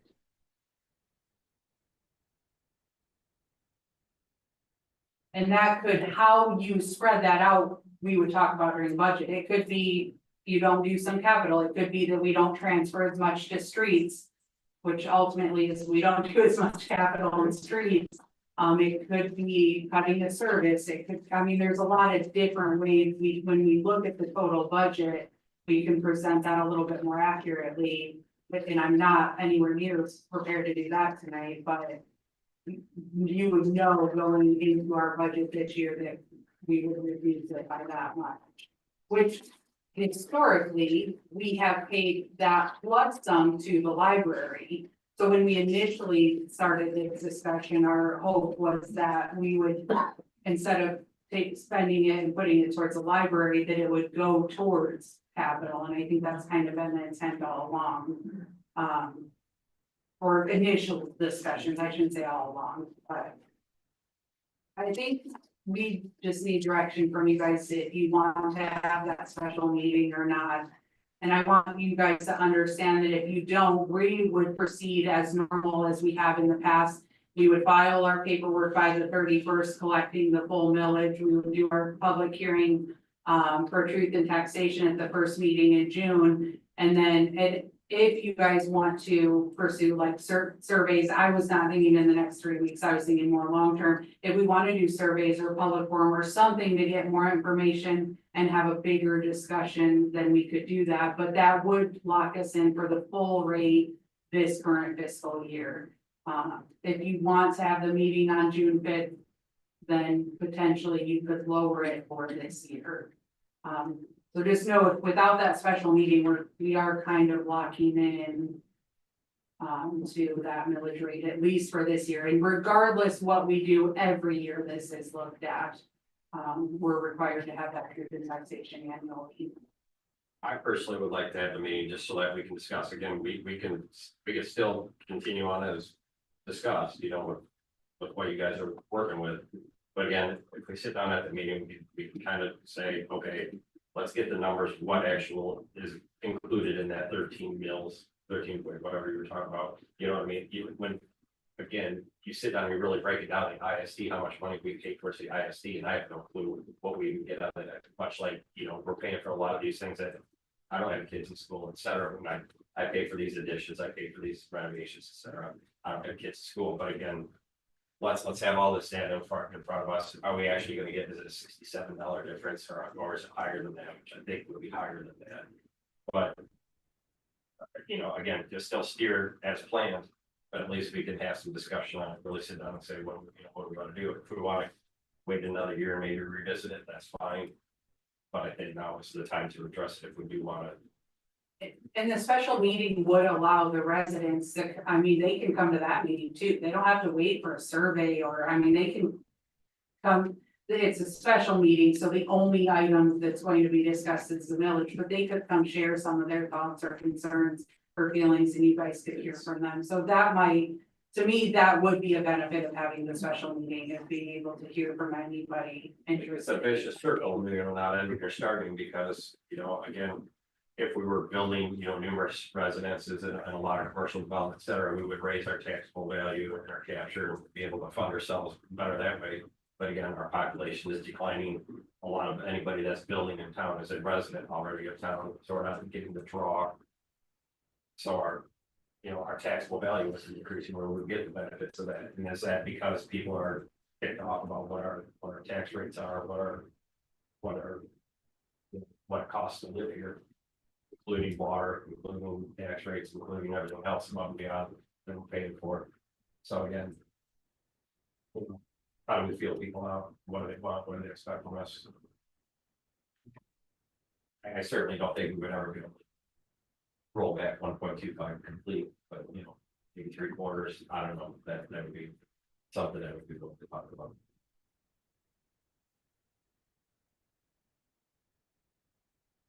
First thing I'm gonna mention. But that has nothing to do with. Exactly, I know that's, I do agree with you, You're but right. that's. That's the. My consensus in walking through town all last summer, that was. And I said that, I don't believe, probably didn't think I can do that.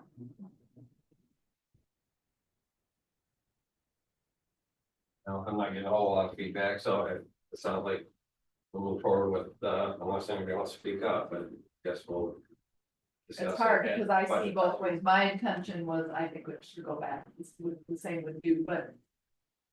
What I'm hearing, It doesn't have to go back now. I mean, it can go back in the future, but right now we need to get some stuff done. right, I think people need to see or want to see capital improvements or stuff being done around town. It doesn't have to be. and I agree there too. I think if they can visually see things being done, that we're not filtering the money somewhere else, if they're they're can physically, visually see things being done. There's that too. Yeah, it does just get into the operations. It's Right, like right, we accomplished this and this would have been, Or they're not seeing $100,000 someone get a big raise, type of thing. But that's something that we could do with each budget year, is to say, what would be the amount that would be rolled back?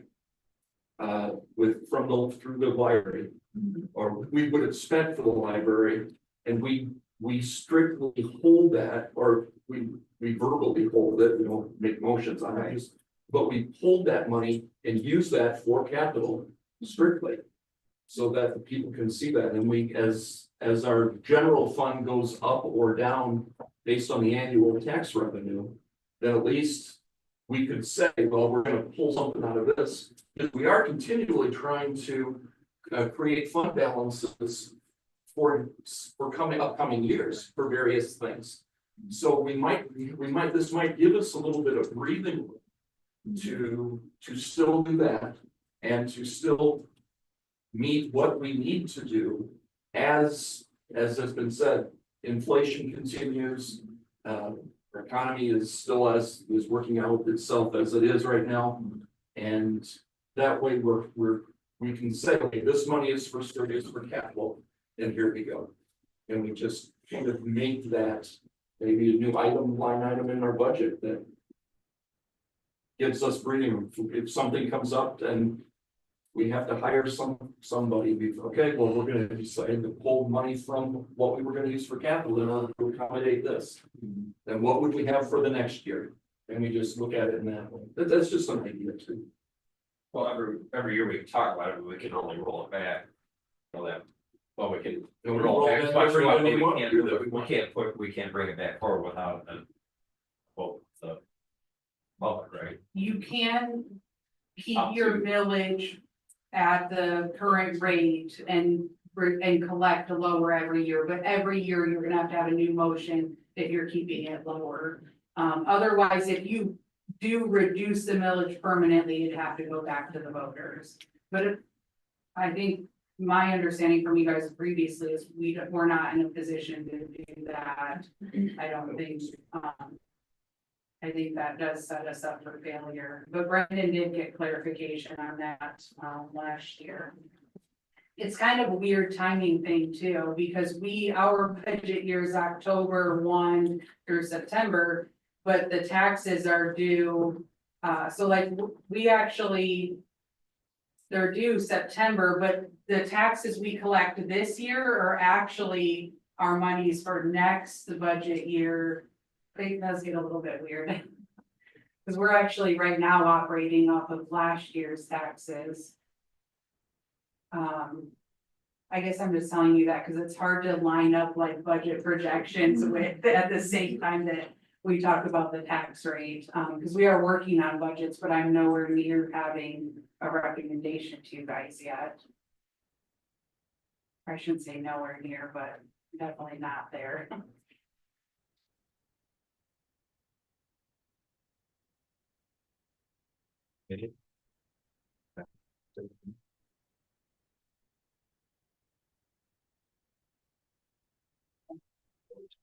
Plan. Um, Would it be beneficial? I know we used to do fiscal year, I think what, June to July.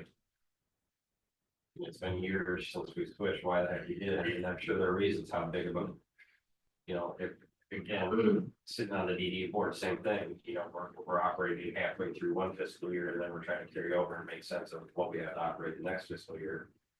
Would it be easier to get everybody?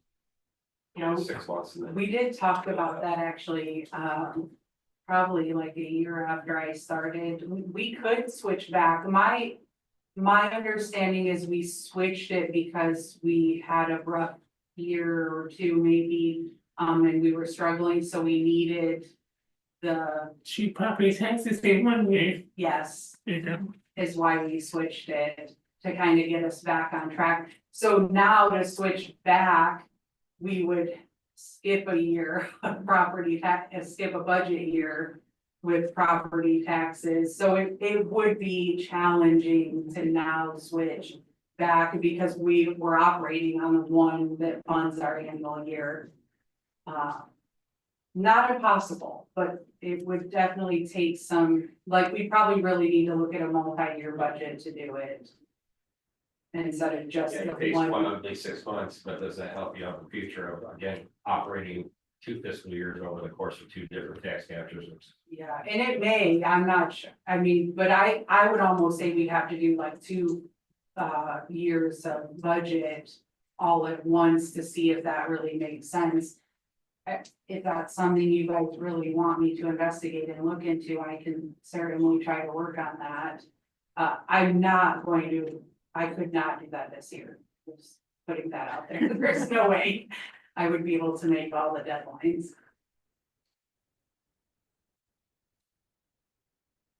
I mean, I'm just gonna point out, there's so many pros and cons for doing that. I think it's happening, we won't know, and we won't know state revenue sharing. We won't know personal property tax numbers, and we. Generally, when I project them, we won't know them until October. So there's pros and cons to everything when it comes to saving funds. I think that was part of it. Yeah, it may have been, I don't know all the reasons, I just know what kind of I've heard or has been shared. Well, again, come budget time, you know, we're gonna talk capital improvement plans, we're gonna talk about, you know, operational costs, so, yeah, I mean, that's something we really need to prioritize, say. What are we gonna focus on, and what are we gonna hold back off on, so unfortunately, it's been this way since 2005, 2008. Headley doesn't really help us in a way, but that's not us. Okay, move forward. As 13 point whatever, everything will. We get us a breakdown though of what, break down the entire county. I might not be able to do the breakdown that he wants, like, this percentage is gonna be in this, I'll try. I just know that it's going to get the median, the average taxpayer, but I'll try. I'm gonna try to do this, I'm gonna try to take out the businesses, so that you see what residential is. And then, business separate. Yeah, and it sounds like you understand what it is that I'm asking. I just wanna know like how, what is the percentage that these people are gonna pay this kind of much and like. I get where you're going, but I guess 75% of the residents in the pay between $75 to $100, like that. I'll talk about that. Thank you. We'll do both. Appreciate it. Okay, that was ugly. Any happy council discussion? Oh, it's happier, Danielle, can you give us an update on the water meter replacement project? Yes, so we had, the contractors obviously finished their portion. We are in what they call maintenance status. So they're still here for support and help, or if we need inventory on the meters. DPW's been working with the residents. We have, I think it's about 7 or 8 curb stops we have to replace. So they're waiting on us, and we'll get that done this summer. But DPW has changed out, I don't have the exact number, but I'm gonna say roughly about 20 or so, maybe a little bit more. So we've made some pretty good progress working with people. It's, I think, going pretty good. It's been good for DPW too. I know Jason and Andrew, now that they've done a few, they're like, okay, they finally got the hang of it, and they're finding a good rhythm. So it's been good practice too, but we will do our next billing, this week on the 15th. We have 3 meters that I'm working with the Clara and BSNA that still aren't importing reads, but the meters they are reading, and I have to manually enter those 3 reads, but otherwise, I think it's going good. What's that? Or one of those 3 mics. No, yours is good, yeah.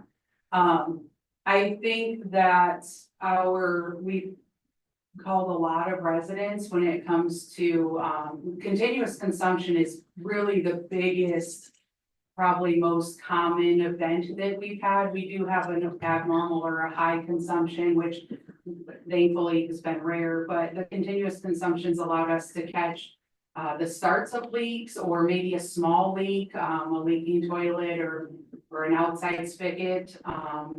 And I think that residents have been appreciative of that and us giving them a call, because we get alerted. Like, let's say yesterday, your toilet started leaking, then we would get the alert today and contact you and say, hey, something's going on. So they've been able to find it pretty quickly, which saves them. I mean, you think 5 gallons an hour adds up over time pretty substantially. So we're probably learning people filling their pool as well as maybe a running toilet or. Yes, so I actually called a resident, and I was worried because they had high consumption. I'm like, you guys use 4,000 gallons, and they're like, oh, yeah, we filled our pool. So we made a note on the account, so that we'll know moving forward, but they're like, thank you for calling, because if we weren't, I mean, who knows, that would have been 4,000 we had to pay for. So I think it's going to be, I mean, we're still learning, we're still a little like things here and there, our email. So we can check events online, and those are functioning. The events are supposed to also come through email, and we're having a little communication issue there. So we're internally working on some minor things, but I would say generally it's operating as it should, and hopefully helping residents keep those bills down. And I think staff's starting to feel more comfortable with the program and get a good handle on it. That kind of leads into my next question, with these new meters. How will that affect our winter shut off people that go north or south for the winter, or out of the area for an extended period of time, where they would normally in past years have their water shut off and then turn back on in the spring? So they could still have their water shut off at the curb stop, I think most of them do the curb stop. Some of them pull the meters. These meters are not made to be pulled in and out and replaced.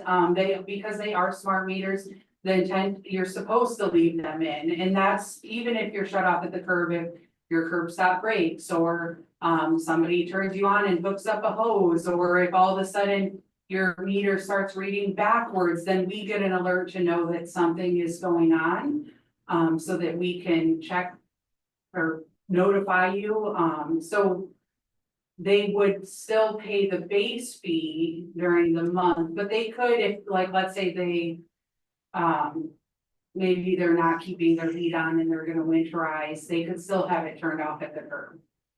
And they would just need to request that as they normally do. If they turn it off at the curb, would they still be charged the monthly? Yes, they are still charged the availability fee, We may need. unless you guys wanted to amend the ordinance, but right now, if they have a meter connection, they are charged the base fee. We may wanna I don't know how we can do this. The reason I'm asking this is because I was asked by a citizen who does travel out of the area for the winter time. He wondered how it was going to affect him. And I'm sure there's others out there that it may affect as well, they may not realize.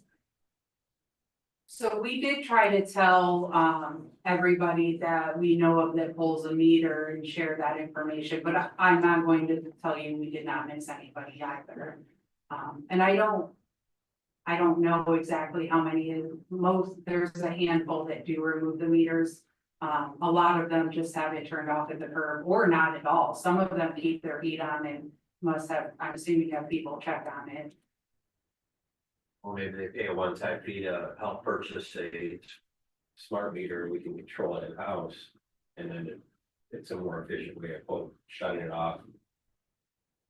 You know, rather than sending somebody out. Or you like the auto shut off? Yeah, the auto shut off.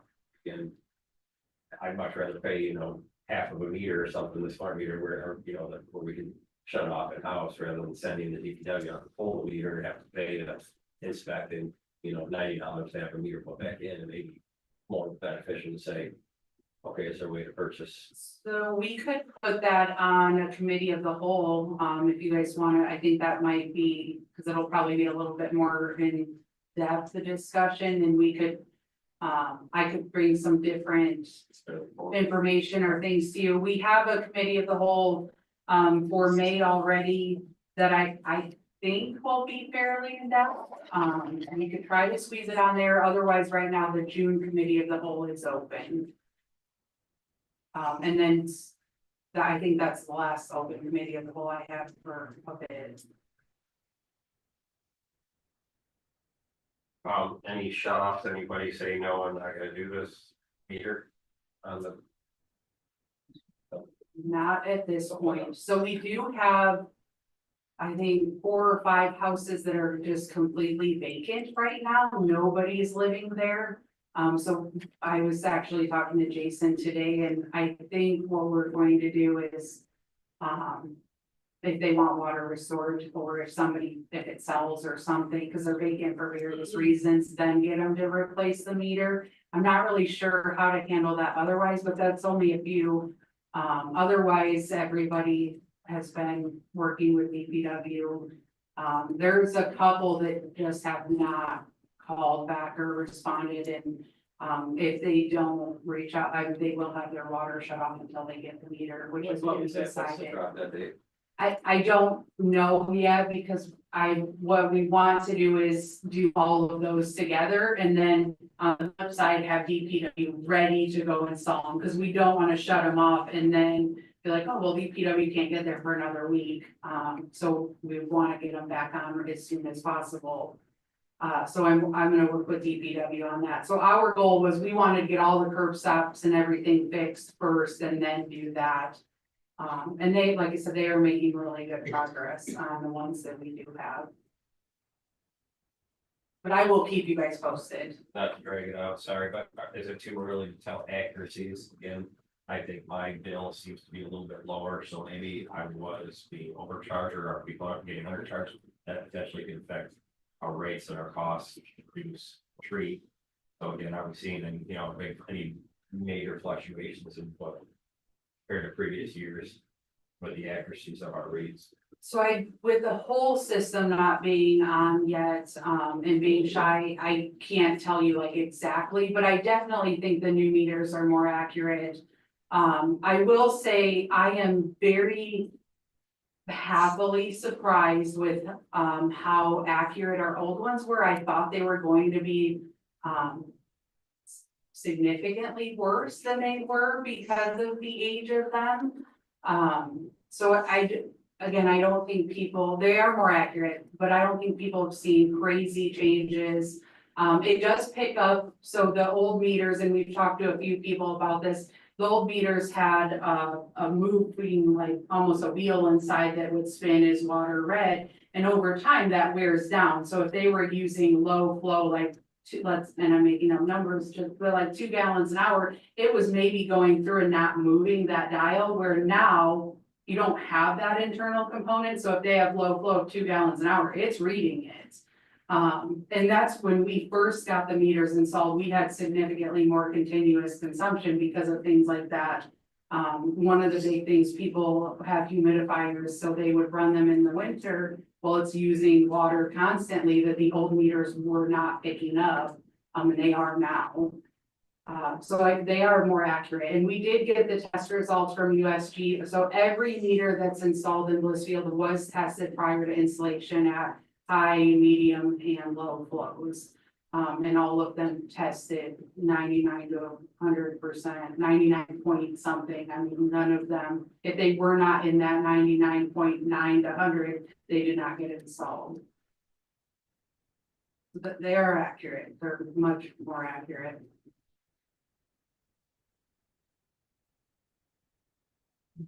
Anyone else? Also discussion? No?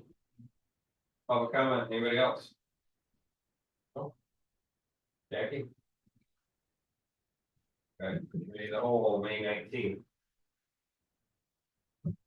Special events ordinance discussion.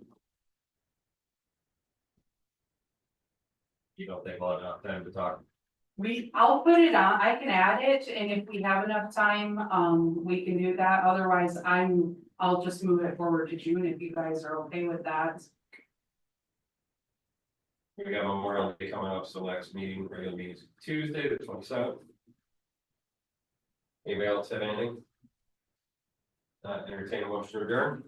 Motion to adjourn at 8:01 p.m. Word. Motion Bill, second Tim. Adjourn at 8:01 p.m. Please call roll. Ken, Yes. Eric, Yes. Sherry, Yes. Tim, Yes. Bill, Yes. Mike, Yes.